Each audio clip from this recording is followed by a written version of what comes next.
항공 용어 중에 비행 착각이라는 말이 있습니다. 조종사들이 이제 비행을 하다가 아주 구름 속으로 들어가거나 깜깜한 밤 바다 위를 나를 때 겪게 된 아주 치명적인 현상입니다. 시야가 완전히 차단된 상태에서 비행기가 서서히 좀 조금씩 기울어지면 조종사의 뇌와 평형감각에 아니 비행기가 똑바로 날고 있다고 착각을 하게 됩니다. 그러니까 실제로는 비행기가 바다를 향해 곤두박질 치고 있는데도 조종사는 자신이 하늘을 향해 정상적으로 날고 있다고 느끼는 거예요. 하지만 이제 비행 착각에 빠진 조종사는 기계의 수치보다 이제 내가 똑바로 보고 있고 똑바로 느끼고 있다 하기 때문에 기계에서 뭐 조종판에 그 계기판에 경고음이 들리고 고도가 낮아지고 있습니다. 주의하세요 해도 이게 좀 문제가 있겠지. 나는 정상이야. 이렇게 생각한다는 거예요. 자기 감각을 더 의지한다는 거예요. 결국 계기판을 무시하고 자신의 감각대로 조종관을 당기다가 추락하고만은 비극이 종종 발생합니다. 예. 이런 게 이제 배도 있습니다. 배는 이제 어떤 거냐면 사람들이 이제 뭐 아주 워낙 큰 배들은 별 뭐 없지만 적당히 이제 큰 배들까지는 바람이 세게 불거나 막 할 때 파도에 따라서 이렇게 흔들리거든요. 그렇게 되면 그 안에 있는 선원들이 어떤 생각을 하냐면 배에서 흔들림이 이게 정상이 되는 거예요. 예, 이렇게 계속 이렇게 정상이 되는 거예요. 그래서 막상 육상에 딱 내리면 땅이 흔들려 이제. 배에서는 나는 멀쩡했어요. 딱 걸어다녀요. 전혀 이상 없이 이렇게 해도 갑자기 배를 탄 사람 뭐 이게 무겁다 이게 왔다 갔다 흔들하고 막 하는데 이 사람들은 한참 타다 보면 이렇게 흔들려도 그냥 한 치전 딱 걸어가요. 근데 막상 땅에 딱 내리면 이게 땅이 움직이는 거예요. 제가 이렇게 경험했어요, 그걸. 그거 이제 그 뱃멀미, 육지멀미라고 그럽니다. 육상멀미라고. 네. 그런 것처럼 이제 그런 것처럼 이 항공기에서 이 감각기관이 잠깐 그렇게 된다는 거죠. 이 비행 착각의 가장 무서운 점이 뭐냐면 조종사가 자신의 눈과 감각을 완벽하게 신뢰한다는 데 있는 거예요. 자신이 보지 못한다는 사실을 전혀 모른 채 또 인정도 하지 않아요. 나는 잘 보고 있다. 내 판단이 맞다. 그렇게 확실한 교만이 결국 생명을 앗아나고 비행기가 이제 희생되는 거죠. 지금 오늘 본문에 보면 영적인 비행 착각에 빠져 추락하고 있는 사람들과 자신이 맹인임을 인정하고 계기판 대신 예수님을 의지하여 마침내 진짜 하늘을 날아오르게 된 한 사람의 얘기가 제주도에서 나오는 장면을 우리가 봉독했습니다. 예수님은 날 때부터 맹인되었던 자의 눈을 뜨게 하신 놀라운 기적 끝에서 네가 날 때부터 맹인이었다 이제 눈을 떴으니까 우리 기쁨의 축배를 들자 하고서 하는 것이 없고 대신 아주 엄중한 선언을 하십니다. 내가 심판하러 이 세상에 왔더니 예. 자, 이 선언이 우리에게는 어떤 의미를 가지고 있을까? 이게 무슨 의미일까요? 혹시 우리도 영적인 그 비행 착각에 빠져서 나는 잘 보고 있다, 나는 잘 하고 있다, 나는 신앙생활 아주 잘하고 있다, 이렇게 착각하고 살아가고 있지 않은 이 말씀의 거울 앞에서 우리 자신을 비춰보는 시간이 되기를 간절히 원합니다.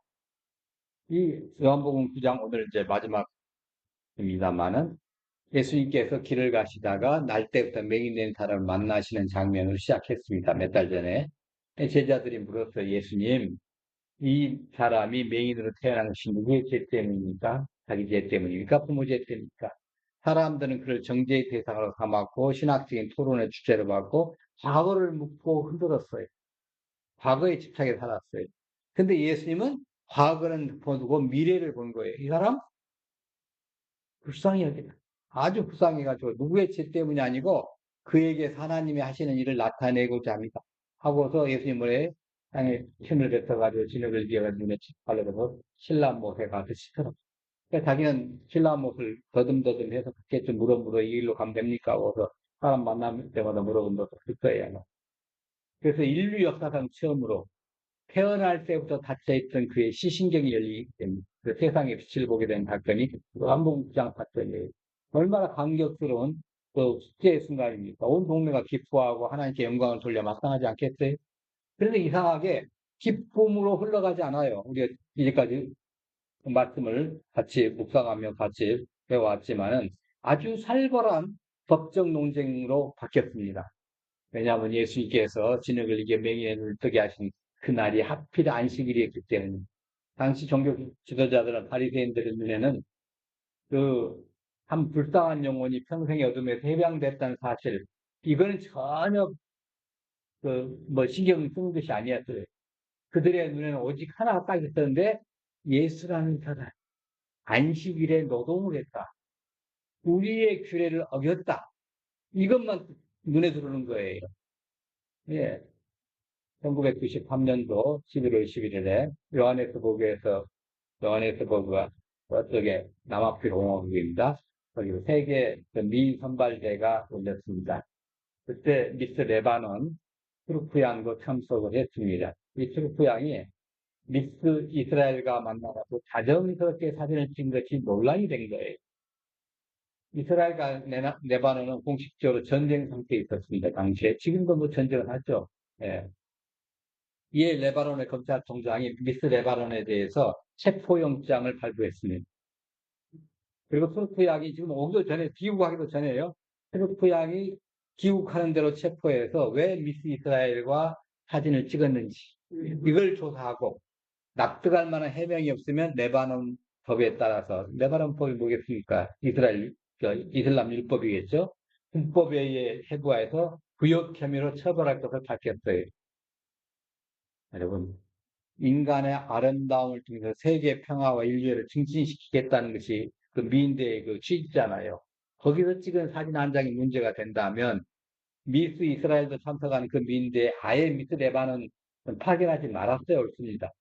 또 파견했다면 그곳에 참석한 어느 나라 대표와도 사진을 찍을 수 있어야 돼요. 언뜻 보면 레바논의 검찰총장은 마치 대단한 애국자처럼 보입니다. 그러나 과연 미스 레바논을 체포했다는 것이 과연 순수한 애국심의 발로일까요? 그것은 그 사람 속에 대한, 그 검찰총장 속에 사람에 대한 사랑이었기 때문에, 요즘 말하면 인간미가 없는 거죠. 예, 인간애가 없어요. 사랑을 지니지 못한 인간은 인간이 만든 문자와 제도의 그 노예가 되고 만 거예요. 사랑이 없는 곳에는 바른 인격이 존재할 수가 없고, 인격을 상실한 문자와 제도는 오히려 인격을 해치는 흉기가 됩니다. 예, 이게 아주 심각하죠. 이 바리새인들은 눈을 뜬 사람 불러다 신문합니다. 야, 뭐 참 축하한다. 우리가 과연 그렇게 눈을 떴다지, 맞지? 어떤 우리가 그동안 좀 모였는데 좀 뭐 도와줄 일 없겠냐? 네가 과거에는 이제 눈이 그렇게 돼가지고 정상적인 사람은 지금 못 받아가지고 여러 가지 우리가 도움을 못 받았는데 내가 좀 도와줄 수 없을까? 그렇게 물어본 것이 아니라 너 고친자가 누구냐? 그가 안식일을 지키지 않았으니 그가 죄인이야. 아, 이런 기가 막힌 이제, 소리를 들었죠. 근데 거기에 대해서 맞선 이 사람도 역시 또 만만치 않은 사람이에요. 아주 대단한 사람입니다. 이 사람이 처음에 예수님 누군지 몰랐잖아요. 우리 말씀드렸잖아요. 그저 예수라는 그 사람이라고 했고, 맨 처음에. 그러다가 바리새인들의 핍박을 받으면서 영적인 눈이 좀 띄어지니까 그분은 선지자예요. 하고 얘기했다가, 그 다음에 이제 하나님께로부터 오시지 아니하면 아무 일도 할 수 없을 것입니다. 하고 이사에서의 그 나타난 것을 놓고 얘기를 한 겁니다. 그리고 이제 우리 지난주에 예수님을 만나서 이렇게 고백했죠. 주여 내가 믿습니다. 하고 경배를 했어요. 예배를 했어요. 주님한테 직접 예배를 했고 주님께서 그 예배를 받아들였다는 거예요. 이거 대단한 거 아니에요? 어마어마한 거죠. 육신의 눈을 떴을 뿐만 아니라 영혼의 눈까지 활짝 열려가지고 자, 예수님이 하나님이시다는 것을 깨닫고 보게 된 것이잖아요. 반면에 두 눈이 시커멓게 뜨고 있던 그 바리새인들은 어떻겠습니까? 그들은 성경의 전문가들이지 않습니까? 예, 성경 뱃속에서부터 성경을 들었고 어릴 때부터 성경을 달달달 암송하고 다녔고 그 사람들은 아주 어떤 정도의 사람이냐면 구약 성경 이거 이제 그때 당시 그때는 지금이나 그 사람들 구약 성경밖에 없으니까 이걸 베껴서 그냥 베껴서 써라. 그 암기한 대로. 그러면 거의 에러가 없어요. 그런 사람들이에요. 예. 그런데 아주 특이한 암기력을 가진 사람들입니다. 예. 일단 내오는 사람이에요. 더군다나 메시아가 오시면 눈을 뜨게 하실 것이라는 이스라엘서의 예언, 이사야 53장의 그 예언을 배웠던 사람이에요. 그러니까 이미 알죠. 예. 그래서 정작 예언대로 맹인의 눈을 뜨게 하신 메시아가 눈앞에 서 계신데도 그들은 예수님을 향해서 뭐라고 해요? 우리는 이 사람이 죄인 줄 알아라 하고 핏대를 세우는 거예요. 육신의 눈을 뜨고 있었는데 영적으로 철저히 눈이 멀어버린 겁니다. 예, 아주 기가 막힌 대조를 우리가 하고 있어요. 한 사람은 육신의 눈이 멀었던 사람인데 영적인 눈이 열려가지고 예수님이 하나님이신 것까지 깨닫고, 또 한 무리든 반대쪽에서는 육신의 눈은 아주 멀쩡한데 영적인 눈이 딱 닫혀가지고 예수님을 못 알아보고 이런 웃기는 일을 하고 있었던 거죠. 그래서 39절에 한마디를 하십니다. 자, 같이 봅니다. 예수께서 이르시되 보지 못한 자들은 보게 하고 보는 자들은 매일 되게 하려 하시나. 자, 우리는 좀 갸우뚱하게 되는 의아스러운 말씀입니다. 요한복음 3장 17절에 뭐라고 하셨어요? 하나님이 그 아들을 세상에 보내신 것은 세상을 심판을 하시며 그로 말미암아 세상이 분을 붙게 하시니라. 아니, 심판하려 하심이 아니라고 분명히 말씀해 놓고 여기는 또 심판하러 왔다고 또 말씀하는 거예요. 이게 뭐가 좀 앞뒤가 안 맞는 말 아닌가요? 예수님이 쭉 그 3장에서 9장까지 오시면서 세월이 지나면서 말씀을 바꾸신 건가요? 그렇지 않습니다. 여기서 예수님이 말씀하신 심판은 세상 끝날에 지옥불에 던져넣는 최종적인 정죄를 의미하는 것은 아닙니다. 여기서 심판으로 번역된 단어는 크리마 이렇게 했는데 이 크리마라는 단어는 분별하다, 구별하다, 분리하다라는 뜻을 가지고 있어요. 여러분 깜깜한 지하실 방에 갑자기 밝은 빛이 비치면 어떤 일이 일어납니까? 빛이 들어오는 순간에 그 방에 무엇이 있는지 실상이 드러나잖아요. 그렇잖아요? 그리고 빛을 향해 나오는 것들과 빛이 싫어가지고 어둠 속에 숨어버리는, 만일에 이제 예전에 어릴 적에 보면 바퀴벌레가 많이 있던 시절에는 불만 켜면 바퀴벌레가 들어가는 그 장면이 보였다가 불 끄면 스물스물 나와가지고 또 뭘 하고, 예. 그런 것이 많이 있었지 않습니까? 네. 그러니까 빛 자체는 누구를 벌주려고 온 게 아니에요. 그냥 빛으로 존재해요. 근데 빛이 임하는 순간에 그 빛이 어떻게 반응하냐에 따라서 자연스럽게 심판, 즉 분리가 이렇게 구별되고 나눠지다는 거죠. 이게 바로 이제 심판이란 말을 여기서 쓴 겁니다. 네. 그러니까 예수님이 참 빛으로 이 세상에 오셨고 그분이 오시자마자 두 부류로 사람들은 쫙 갈라진 거예요. 첫 번째 부류는 보지 못한 자예요. 이들은 자신이 영적인 맹인임을, 죄인임을 스스로의 힘으로는 구원에 이를 수 없는 것을 스스로 파산할 자임을 아는 사람이에요. 네. 그러니까 9장에 나오는 날 때부터 맹인된 사람, 이 부류의 대표입니다. 예수님 앞에서 자신의 뜻을 인정했습니다.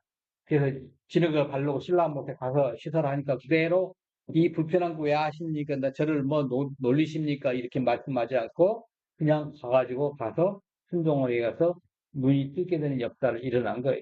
그 결과 육신의 눈을 떴고 38절에 어떻게 주여 내가 믿나이다. 영적인 눈까지 딱 떴잖아요. 아, 그거 얼마나 행복해요. 육신도 구원받고 영혼도 구원받고. 예. 육신만 구원받았으면 벌써 끝인데 영혼까지 구원을 받았지 않습니까? 이건 아주 대단한 건데. 두 번째 부류는 뭐냐면 보는 자예요. 스스로는 진리를 잘 알고 있어요. 하나님 잘 섬기고 있다고 확신한 자예요. 대표적인 사람들이 구약의 그 바리새인들이에요. 율법의 전문가들입니다. 종교적 지식이 탁월한 사람이에요. 그러나 그들은 내가 다 안다, 내가 다 보고 있다는 교만이 있어요. 정작 눈앞에 계신, 지금 살아서 서 계신 이 하나님의 아들을 알아보지 못한 거예요. 인류 역사상에 살아계신 예수님을 직접 만나서 대면할 수 있는 사람이 몇 사람이에요? 정말 그 사람들, 그런 천운을 타고난 사람들인데, 그걸 갖다 발로 차버린 사람. 그런 거 보면 이 맹인은 대단한 복된 사람이잖아요. 예. 그러니까 빛이 왔지만 그 빛이 거부한 거예요. 스스로 영원 어둠 속에 걸어 들어가서 맹인 되기를 원하는 사람들이. 그게 맹인이 된 겁니다. 자, 여러분, 예수님의 인자 자체가 우리에게는 심판이 기준이 됩니다. 주님 앞에서 나는 아무것도 볼 수 없는 죄인입니다. 이렇게 엎드리는 자가 있죠. 그러나 나는 이미 다 알고 있습니다. 하고 꼿꼿이서 자신은 맹인이라는 사실조차 모른 채 어둠 속에 남게 될 그런 사람인 거예요. 자, 이렇게 예수님의 그 뼈아픈 말씀을 곁에서 듣고 있던 바리새인들 어떻게 반응하는지 한번 보십시다. 바리새인 중에 예수가 사람이 이 말씀을 듣고 이르되 우리도 맹인인가. 네, 이 질문의 뉘앙스가 어떤 것이 여러분 아시겠습니까? 주님, 저도 혹시 영적으로 눈이 먼 상태입니까? 그러면 저를 고쳐주세요. 이런 겸손한 질문이 아니에요. 이건 불쾌감과 조롱이 섞인 항변입니다. 예, 한번 우리 같이 한번 볼까요? 뭐라고? 예, 그게 맹인이라고? 우리 모세의 불 총괄하는 자들이다. 우리는 제의 지키고 12조를 꼬박꼬박 내며 영적 스포자 더 기도에서 도달점이 하는 것이야. 예. 그러니까 바리새인들의 가장 큰 비극은 그들이 틀린 것을 믿었다는 데 있는 게 아니에요. 그들은 자신들이 완벽하다고 생각하고 있는 게 착각한 데 있어요. 아까 저게 말씀드린 것처럼 비행 착각에 빠진 조종사들처럼 이 사람들은 자신들이 종교적인 경험, 신학적인 지식, 전통이라는 감각을 너무 맹신해서 자기들은 완벽해. 이거 우리는 당연히 이 죽으면 이 땅에 살다가 이 땅에서는 종교 지도자 살다가 죽으면 천국 가는 거야. 이렇게 생각한 사람들이. 예. 그래서 안식일에 병자를 고치신 예수님을 보면서도 하나님이 하시는 생명의 역사는 보지 못하고 저자는 안식일을 어긴 죄인이라고 정죄했던 거죠. 여러분, 이 바리새인들의 질문, 의도 맹인인가? 이 질문이 혹시 우리의 질문 아닌가요? 우리는 교회 오래 다녔죠. 여기 계신 분들 제가 보니까 최소 20년 이상 다니셨네. 30년, 30년이 다 돼가, 아무리 못해도 지금 30년이 다 돼가는데, 성경의 내용이 웬만큼 압니다. 직분도 있습니다. 예. 예배 순서도 익숙하고, 뭐 시키면, 뭐 기도도 유창하게 하십니다.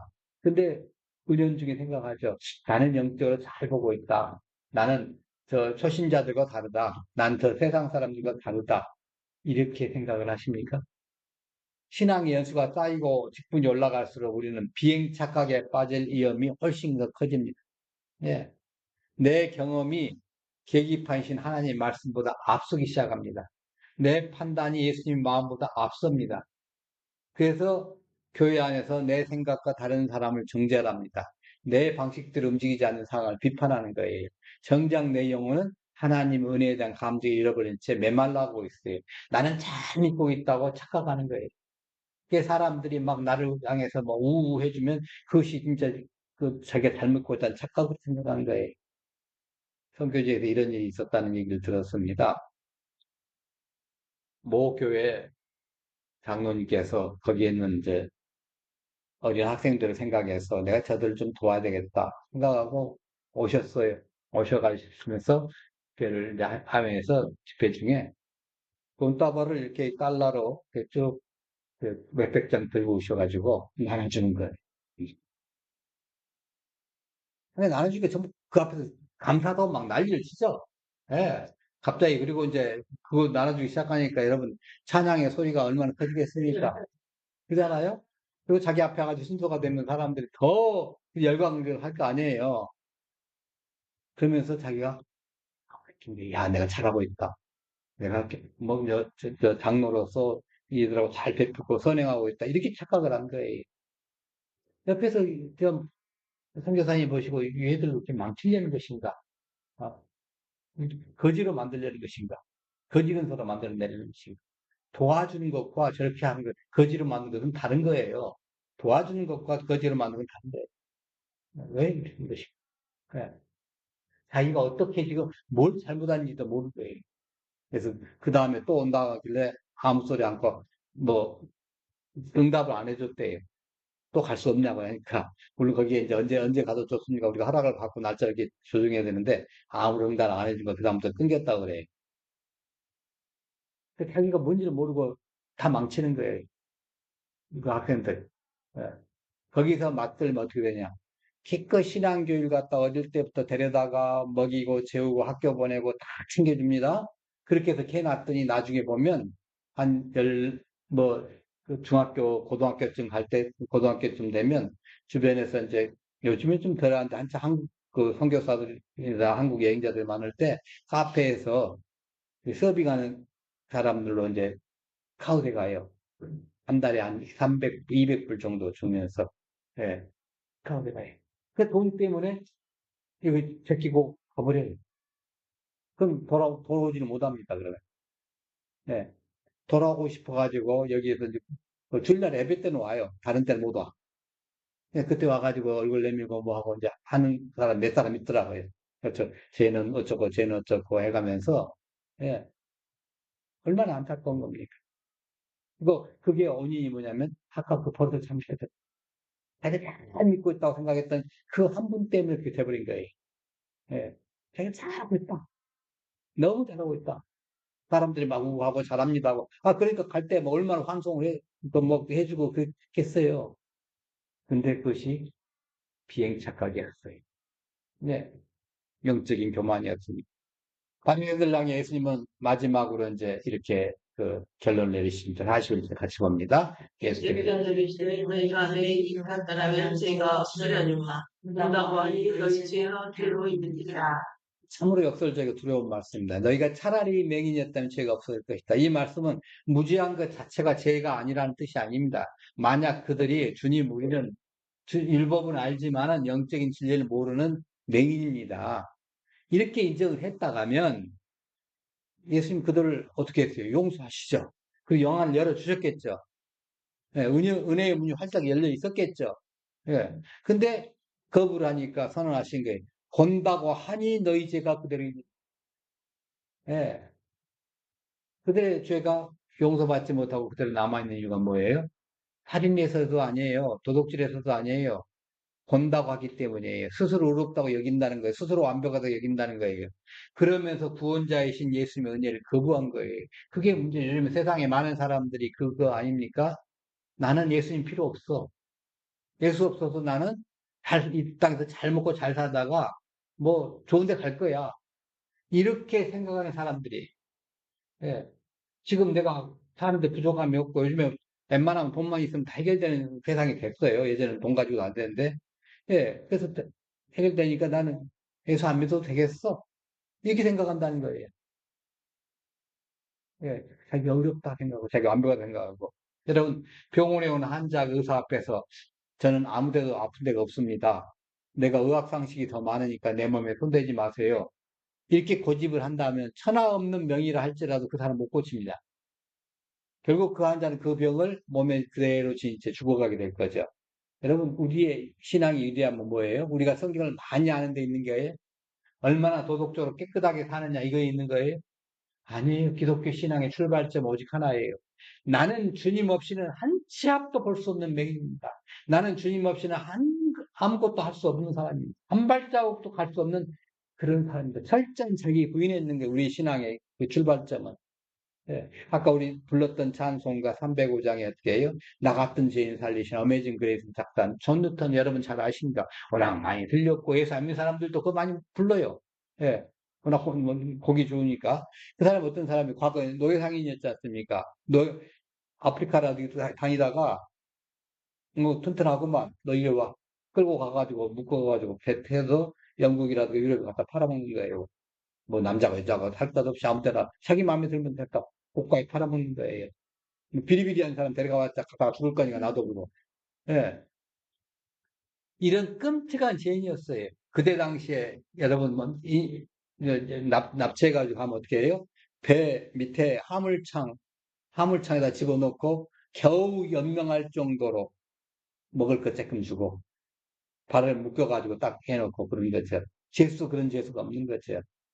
예, 착고에 묻혀가지고 여러분 그 사도행전에서 사도 바울이 로마나 압송대에 갈 때 그것처럼 예, 그 아주 끔찍한 사람이었습니다. 근데 그가 예수님을 만나고 자신의 실상을 본 거예요. 그리고 이제 고백을 한 거예요. 내가 한때 잃어버린 자가 됐지만 이제 찾은 바 됐습니다. 예, 한때 맹인이었지만 이제 내가 보인다 하고 얘기를 한 거예요. 예. 이 사람은 철저히 자신이 그 맹인이라는 것을 깨달았기 때문에 그 죄를 하나님이 씻어주셨어요. 하나님 은혜가 그토록 놀라울 수 없었어요. 그래서 그 작사를 한 겁니다. 그 곡을. 그러니까 이제 여기 본문에 바리새인들 어떻게 해요? 예수님의 은혜는 전혀 놀랍지 않아요. 왜? 그들은 처음부터 자신들이 잘 보고 있다. 우리는 완벽하다고 생각하고 있고 주장하고 있기 때문이에요. 여러분, 예수님은 오늘 내가 심판하러 이 세상에 왔다고 말씀하십니다. 이 심판은 우리를 멸망시키기 위한 정죄의 칼이 아닙니다. 우리가 빠져있는 영적인 비행 착각을 깨뜨리시고 우리를 살리시기 위한 사랑의 메스입니다. 여러분, 주님 앞에 우리가 정직하게 해야 돼요. 항상 우리 앞에 우리가 주님, 우리가 보지 못하는 자로 엎드려 있습니다. 이 자세를 가져야 돼요. 안 그렇다면 보는 자가 돼가지고 주님의 말씀을 판단하고 이웃을 정죄하고 내 신앙 연륜을 자랑하고 이걸 주님이 원하시는 게 아니에요. 예. 우리 신앙생활하면서 가장 경계해야 될 기도를 한번 해 보십시다. 그 기도가 이겁니다. 하나님, 저 사람의 잘못을 보게 하옵소서. 이 기도를 여러분이 한다면 이건 큰일 난 거예요. 우리가 평생토록 드려야 할 기도가 뭐냐면 하나님, 내 안의 어둠을 내가 보게 해 주옵소서. 내가 여전히 명예님을 잊지 않게 하여 주옵소서. 이 기도를 우리가 드려야 돼. 예. 우리 입술에서 나는 다 안다, 나는 잘 보고 있다, 나는 완벽하다 이런 교만이 사라져야 합니다. 대신 우리는 날 때부터 맹인되었던 자처럼 예수님 발 앞에 엎드려 이렇게 고백하십시다. 같이 합니다. 주님, 저는 주님의 이러면 어디 있어서는 제 입을 열어서 또한 감기게 하시고 오직 스스로의 은혜와 나를 사랑하시는 예수님께서만 분하게 보여요. 예, 자신의 눈먼 것을 애통하면서 십자가를 붙드는 자에게 주님은 오늘 또 실로함의 기적을 베풀어 주실 것입니다. 스스로 본다고 착각하는 데서 벗어나서 참 빛이신 예수 그리스도와 함께 영광스러운 구원의 길을 함께 걸어가기를 주님의 이름으로 간절히 축원합니다. 네, 기도하십시다. 하나님 아버지, 눈을